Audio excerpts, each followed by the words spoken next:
గత వైసీపీ ప్రభుత్వంలో అధికార అహంకారంతో ఇష్టానుసారంగా చేయని తప్పుకు టీడీపీ నాయకులు కార్యకర్తలపై అక్రమ కేసులు నమోదు చేసి రాక్షసానందం పొందారని తెలుగుదేశం పార్టీ జాతీయ ప్రధాన కార్యదర్శి పీలేరు నియోజకవర్గ ఎమ్మెల్యే నల్లారి కిషోర్ కుమార్ రెడ్డి ప్రతిపక్షంపై మండిపడ్డారు. అన్నమయ్య జిల్లా పీలేరు, కలికిరి, కలగడ మండలాల్లో సహకార సంఘం అధ్యక్షులు, సభ్యులను ఎన్నుకోవడం జరిగింది.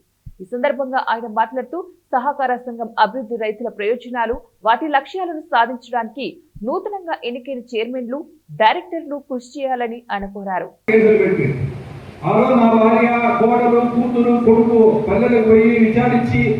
ఏ ఇబ్బంది లేకుండా మనం ధైర్యం చెప్పి మనం ఎదుర్కోవడం జరిగింది. ఆ రోజు అప్పుడు 6 కేసులు పెట్టిందేమో సక్రమం. ఇప్పుడు వైసీపీ నాయకుల పైన కేసులు పెడితే మనలో ఇది తప్పు. అప్పుడు ఏం తప్పు చేశామని చెప్పి మనం 145 మంది పైన కేసులు పెట్టారు. చెప్పండి మీరే. అక్రమ కేసులు. ఈ రోజు రాష్ట్రం అంతా కూడా భూదందాలు ఆ రోజు చేసింది.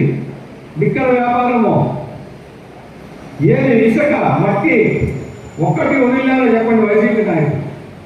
మనము ప్రజలు ఓటేసింది మనకు, ప్రజలు సేవ చేసేదానికి ఒక గుర్తు పెట్టుకోండి. 3 రోజులు భూమి కొట్టేద్దామా, ఇసుక దోలేద్దామా, మట్టి దోలేద్దామా, ఎంఆర్ ఆఫీసులో భూములు వేరేవాళ్ళు పేరుతో రికార్డు మార్చుకుందామా అనే ధోరణి మన నాయకులు ఉండకూడదు. ఎప్పుడు మనకు కూడా అలా తేడా ఉండదు. ఎందుకు మనకి 8,000 ఓట్లు పీలేరు మండలం మెజార్టీ వచ్చింది? వాళ్ళు చేసిన అరాజకాలు, దౌర్జన్యాలు, భూ ఆక్రమణ, ఇసుక, మట్టి ఒక్కటి కాదు పీలేరు